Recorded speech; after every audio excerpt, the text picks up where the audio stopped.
Hey everyone, and welcome back to part 3 of my Solid white paper. So in this video, we're going to talk about the high-level decisions that I made to design comments on a Reddit clone. So this video topic, we're going to do two things. We're going to be able to create comments for a thread, and we want to be able to reply to other comments. So for those not familiar with Reddit, these are comments. Comments are made inside threads, and alongside comments, you can also comment on other comments, and I'm just going to call them replies.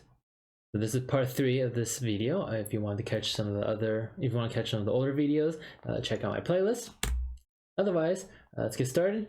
So I already talked about accounts in my older videos, so check out part 1. So I'm just going to skip through this, pause the video if you want to read the content. Alright, so let's get started. Let's talk about the requirements that we want to have for comments. So we have 4 requirements. First one is we only want to see comments when we're looking at a thread. We can comment on the thread, or we can comment on other people's comment. We're not going to include pictures or anything. We're just going to do text only.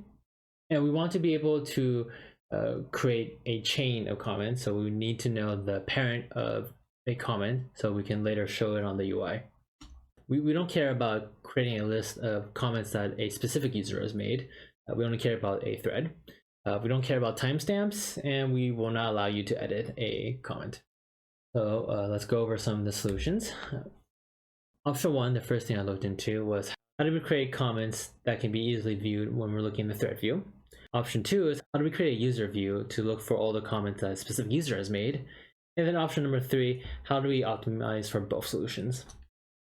Let's look at option number 1. How do we create a thread view solution? It says simple right here, because before I even started thinking about replying to other comments, I thought, how do we just make a comment in a thread? And so to do that, we can look at some of the things that we already had. So first, we have a feed account that includes that anyone can look up because we know the feed. And inside the feed account, it has a count of all the threads that is made in existence. With that thread information, we can look up a thread account, which is something we've already created in past videos. And the way for us to create a list of comments is we're going to add another field called comment count, which will follow the same strategy that we have. Comment count is just a count that we increment every single time we add a new comment, so we can look it up. And here is what a comment account would look like. It has 3 seed values. It has the string comment. It has the ID that the comment account is associated. It has the thread ID that the comment account is associated with, and it has the comment ID itself, so we can look it up.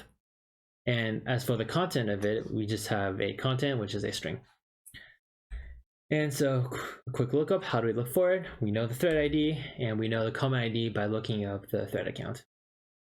And so that's on the high level, how do we create a comment? So now how do we adopt this to also accommodate for replies, or comments on comments? And to do that, I decided to introduce 2 more fields. The first one is root.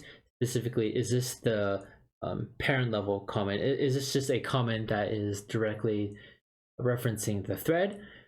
Yes, true if it is, false if it's not.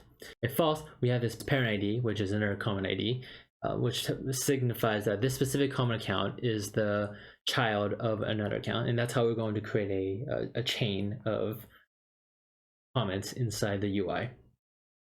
And so conclusion, it works. We are able to get all the data. We have all the metadata that's required for our client to organize and display the comment chain in a thread. Now, one problem with this, of course, is that we need to look up all this information on the blockchain, but we have to do that regardless, and I think we can just do it in one pass, so it's actually not that bad. So let's look at option number 2. How do we create a view of comments that's made by a user? You can always start with our user account. It doesn't have a seed value because it's not a PDA, it's a public key. It's associated with your public key. And inside your user account, we have a comment count, which is very similar to what we have right here in our thread account. It's just a count of all the comments that you've ever made. We increment it every single time a user has made a comment. And whenever the user create a comment, we store in the comment account. It has the same information that we've previously discussed. The only big difference is how do we retrieve this comment account. When we do that by getting a count of our comments, which is just like an ID in this instance that's associated with our user, and then looking the account up. And that's about it. So conclusion, it's great for user comment lookup, but it's impossible to build a thread based off of this because we will have to, looking back at this example, we literally have to guess every number from like 0 to 2 to the power of 64 to see if a comment exists for this specific thread. So we really need to be able to have a quick way to find these IDs. All right, so how do we get the best of both worlds? Well, let's look at option number 3. Essentially, same as the other two videos, we just kind of combine them both together. The first thing is let's find all the comments that's associated with a user. So we have a user thread account. The seed value for this PDA is a constant string, the user's public key, and the thread ID that's associated with the account. And this account only has a count of the number of comments a user has ever made. Once we have this value, we can create another account called the user comment account, and this actually contains the ID to a comment. This is very similar to what we did in the part 1 where we made a thread, but so to find a user comment account, we just need to look up the user's public key, the thread that we're specifically interested in, and then the comment ID for the user.